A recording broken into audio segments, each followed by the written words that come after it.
সভা চলি থকাৰ মাজতে হঠাৎ খোৱা লাগিল যোৰহাটৰ তাৰকা গৃহত।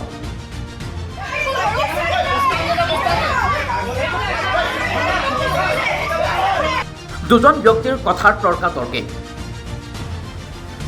এইখন মোৰ জেগা, মই ইফালে যাম। ঐ মালি নকৰিবি দেই, ইয়ালৈ প্ৰথম মই আহিছোঁ আৰু মোৰ জেগা। এইখন মোৰ জেগা, তই বস্তু ইফালে নে? ঐ তই বস্তু থৈ যে থ। আৰু বাকীসকলে কাৰোবাক চিঞৰিছে, ফোন কৰি মাতিছে।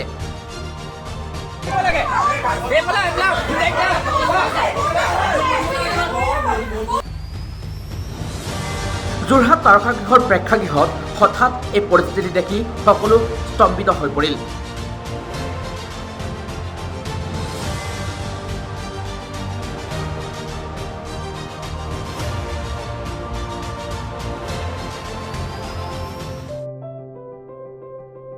ৰব, চিঞৰ বাখৰ দেখি এয়া কাজিয়া বুলি ভুল নাযাব।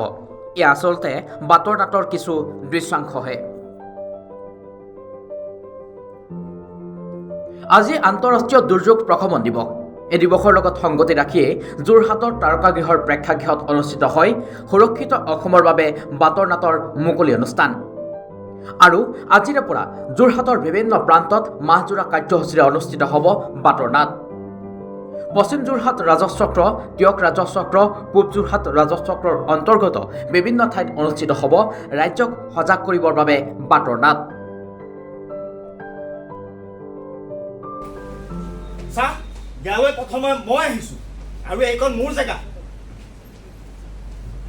বস্তু কিন্তু পানীত পৰিবলৈ হ'লে তোক মই সদায় নেৰিম কিন্তু। ঐ এফালে যা, যা সেইফালে বগে যা, তই সেইফালে যা। চাহ, গাঁওখনটো উঠি গ'লে, এতিয়া এই নিৰাপদ ঠাইটুকুৰা যে পাইছ জীৱনটো বচাবলৈ, এই গাঁৱৰ মানুহবোৰৰনো বাৰু ক'ত জেগা আছে কচোন? ইয়াত মই থাকিম।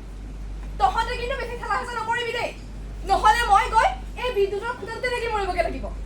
আৰু জানই নহয় এনেকুৱা বানপানীৰ মাজত বিদ্যুতৰ খুঁটা, খোলা তাঁৰ এইবোৰৰ পৰা কিমান বিপদ হয়।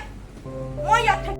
বানপানী হ'লে কেনে সাৱধানতা অৱলম্বন কৰিব লাগে, কি কি কাম কৰিব নালাগে, সেই বিষয়ে বিশদভাৱে দেখুৱাব বাটৰ নাটৰ যোগেদি। আনহাতে আন প্ৰাকৃতিক দুৰ্যোগসমূহৰ ক্ষেত্ৰত কেনেধৰণৰ সাৱধানতা অৱলম্বন কৰিব লাগে সেই বিষয়েও দেখাব বাটৰ নাটৰ যোগেদি। এই বাটৰ নাটৰ কাৰ্যসূচীত অংশগ্ৰহণ কৰে অসম নাট্য সন্মিলন, ৰুদ্ৰসী, কৃষ্টিৰ কঠীয়া সদস্যসকলে। যোৰহাট তাৰকাগৃহৰ প্ৰেক্ষাগৃহত অনুষ্ঠিত হোৱা এই কাৰ্যসূচীত অংশগ্ৰহণ কৰে জিলা উপায়ুক্ত অশোক কুমাৰ বৰ্মন, অতিৰিক্ত জিলা উপায়ুক্ত দামোদৰ বৰ্মন, জিলা পৰিষদ সভাপতি ৰঞ্জন কুমাৰ শইকীয়া, তিনিটা ৰাজহচক্ৰৰ বিষয়াৰ লগতে বহুকেইজন গণ্যমান্য ব্যক্তি উপস্থিত থাকে এই অনুষ্ঠানটোত। International day of disaster risk reduction. গতিকে কেনেকৈ আমি সম্ভাৱ্য আমাৰ যিবিলাক প্ৰাকৃতিক দুৰ্যোগ হয়, দুৰ্যোগৰ ক্ষয় ক্ষতিবিলাক আমি কেনেকৈ কমাব পাৰোঁ, ধন জন যি হানি হয় সেইবিলাক হানি কেনেকৈ কমাব পাৰি, সেইটোৰ ওপৰত এটা আলোচনা আমি বাটৰ নাট কেইখনমান কৰিম গোটেই জিলাতে। এই বাটৰ নাট কৰিবলৈ আমি 4টা আমি অনুষ্ঠানক দায়িত্ব দিছোঁ। তেখেতসকলে বাটৰ নাট কৰিব যে কেনেকৈ ডিজাষ্টাৰ আমি ৰিস্কটো ৰিডিউচ কৰিব পাৰোঁ, তাৰমানে আমি সম্ভাৱ্য ক্ষয় ক্ষতি কমাব পাৰোঁ। বানপানীটো হ'বই বা ভূমিকম্প এনেকুৱা ধৰণৰ প্ৰাকৃতিক দুৰ্যোগটো আহেই। দুৰ্যোগ অহাৰ ফলত মানে আমি আগে কি সাৱধানতা অৱলম্বন কৰিব লাগে আৰু সেইবিলাক অৱলম্বন কৰিলে আমাৰ কেনেকৈ এইবিলাক ক্ষয় ক্ষতিৰ পৰিমাণ হ্ৰাস কৰিব পাৰি তাৰ কাৰণে সজাগতা ৰাইজক জনাবৰ কাৰণে আজি এই প্ৰগ্ৰামটো আৰম্ভ হৈছে।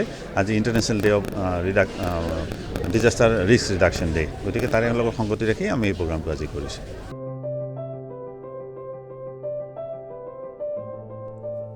Your report, UNA.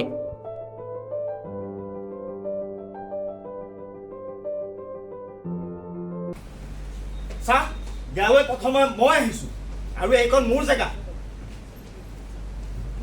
বস্তু কিন্তু পানীত পৰিবলৈ হ'লে তোক মই সদায় নেৰিম কিন্তু। ঐ এফালে যা, যা সেইফালে বগে যা, তই সেইফালে যা।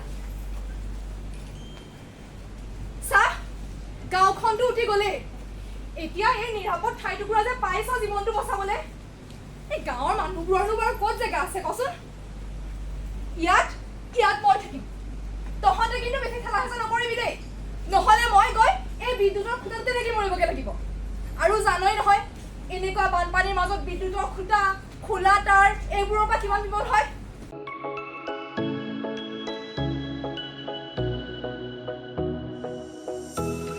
আপুনি যদি আপোনাৰ মৰমৰ ঘৰখনৰ চৌকত সুন্দৰকৈ সজাব বিচাৰে তেন্তে আহক যোৰহাট নাৰ্চাৰীলৈ।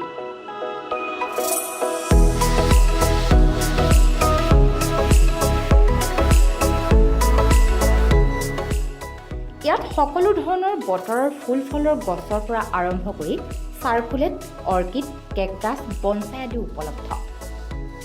বিভিন্ন জাতৰ ফুলৰ লগতে বিভিন্ন প্ৰজাতিৰ গছ আৰু আপুনি বিচৰা ধৰণৰ ফুলৰ টাব পাব ইয়াত।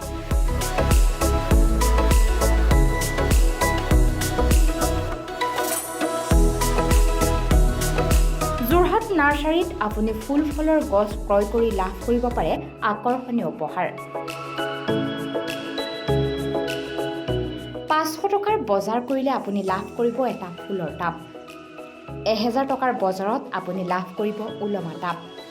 2000 টকাৰ বজাৰ কৰিলে আপুনি পাব 10% ৰেহাই। 5000 টকাৰ বজাৰ কৰিলে আপুনি পাব 20% পৰ্যন্ত ৰেহাই। আমাৰ ঠিকনা জাতীয় নগৰ গড়ালি, চিনামৰা জাতীয় বিদ্যালয়ৰ সমীপত। যোগাযোগৰ ঠিকনা 6003385663 অথবা 7002789165।